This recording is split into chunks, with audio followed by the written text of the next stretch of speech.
Haryana cadre के IPS अधिकारी Y पूरन Kumar case में अब नया मोड़ आ गया है। दरअसल विदेश से लौटते ही आईएएस पत्नी ने पोस्टमार्टम रुकवा दिया, जिसके बाद से हड़कंप मच गया। और इतना ही नहीं, मुख्यमंत्री नायब सिंह सैनी को फोन भी लगा दिया। आपको बता दें, जब यह घटना हुई तो उस वक्त आईपीएस वाई पूरन कुमार की पत्नी, जो कि खुद एक आईएएस अधिकारी हैं और वरिष्ठ अधिकारी हैं, वो सरकारी काम से मुख्यमंत्री नायब सिंह सैनी के साथ जापान के दौरे पर थी। और जैसे ही उन्हें ये सूचना मिली, उसके बाद से वो भारत लौट आई, लेकिन तब तक पोस्टमार्टम नहीं हुआ था।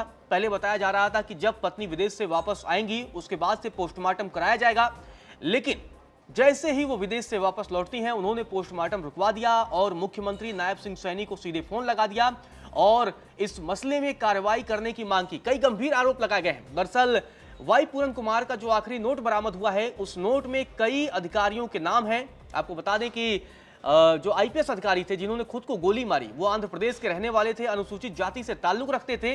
और जो जानकारी सामने आ रही है उसके मुताबिक बताया जा रहा है कि आखिरी नोट में उन्होंने जातिगत उत्पीड़न, मानसिक उत्पीड़न के कई गंभीर आरोप अपने साथी कर्मचारियों और साथी अधिकारियों पर लगाए थे। इसके अलावा सीनियर अधिकारियों पर भी आरोप लगाए थे। और आखिरी नोट में उन्होंने ये भी बताया था कि हमने कई अधिकारियों से इस बात की शिकायत की, गृह मंत्री से शिकायत की, लेकिन इस मसले पर कार्रवाई नहीं हुई। अब आपको बताते हैं कि किस तरीके से आईएएस पत्नी उनकी अमनप्रीत पी कुमार जैसे ही विदेश दौरे से लौटती हैं, उसके बाद से उन्होंने पोस्टमार्टम रुकवा दिया और मुख्यमंत्री से आरोपियों की जवाबदेही तय करने की मांग की है।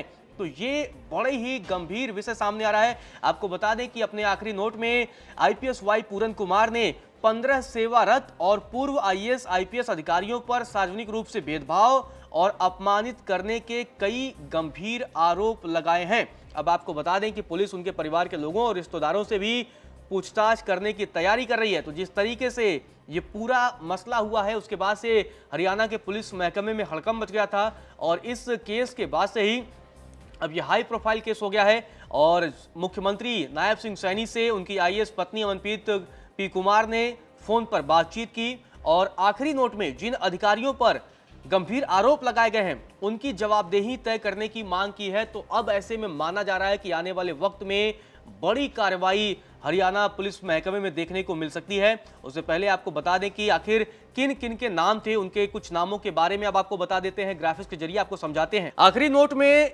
आईपीएस वाई पूरन कुमार ने बैचमेट मनोज यादव, पीके अग्रवाल, टीवीएसएन प्रसाद पर जातिगत उत्पीड़न का आरोप लगाया है और उन्होंने बताया है कि उन्होंने इस पूरे मसले की हरियाणा के गृह मंत्री से शिकायत की थी, लेकिन कोई ठोस कदम नहीं उठाया गया।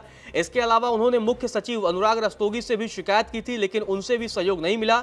इसके अलावा आईपीएस कुलविंदर सिंह, आईपीएस माटा रवि पर भी गंभीर आरोप लगाए गए हैं। अपने आखिरी नोट में आईपीएस वाई पूरन कुमार ने चीफ सेक्रेटरी अनुराग रस्तोगी से लेकर डीजीपी शत्रुजीत कूपर तक के नाम को भी शामिल किया है। इसके साथ ही कई गंभीर आरोप लगाए हैं। आपको बता दें कि जो सबसे बड़ा आरोप लगाया गया है वो कई आईपीएस अधिकारियों पर लगाया गया है। आईपीएस अधिकारी कुलविंदर सिंह के बारे में पूरन कुमार ने लिखा है कि 8 नवंबर 2024 को उन्होंने फोन पर उन्हें चेतावनी दी थी कि डीजीपी ने एक पुलिस अधिकारी को अस्थायी रूप से हटाने का आदेश दिया है। इसके बाद उन्हें सावधान रहने की धमकी दी थी। इसके अलावा आईपीएस माटा रवि किरण ने उनके प्रति आपत्तिजनक भाषा का इस्तेमाल किया था, जिसको भी उन्होंने प्रमुख कारण बताया है। तो जातिगत भेदभाव के ये गंभीर आरोप लगाए हैं और इसमें कई अधिकारियों के नाम भी लिखे हैं। जानकारी के मुताबिक 15 अधिकारियों के नाम भी लिखे गए हैं और उन्होंने ये भी कहा है कि इस पूरे मसले की शिकायत उन्होंने गृह मंत्री से की थी, मुख्य सचिव से की थी, डीजीपी से की थी और तमाम अधिकारियों से की थी, लेकिन इस पूरे मसले पर किसी तरह से उन्हें हेल्प नहीं मिली। आपको बता दें कि जिस तरीके से ये केस हुआ है उसके बाद से ये काफ़ी हाई प्रोफाइल मामला बनता जा रहा है। और इस पूरे मसले को आपको बता दें कि उनकी पत्नी ने चंडीगढ़ के सेक्टर 11 पुलिस स्टेशन में राज्य के डीजीपी और रोहतक के एसपी के खिलाफ भी शिकायत दर्ज कराई है।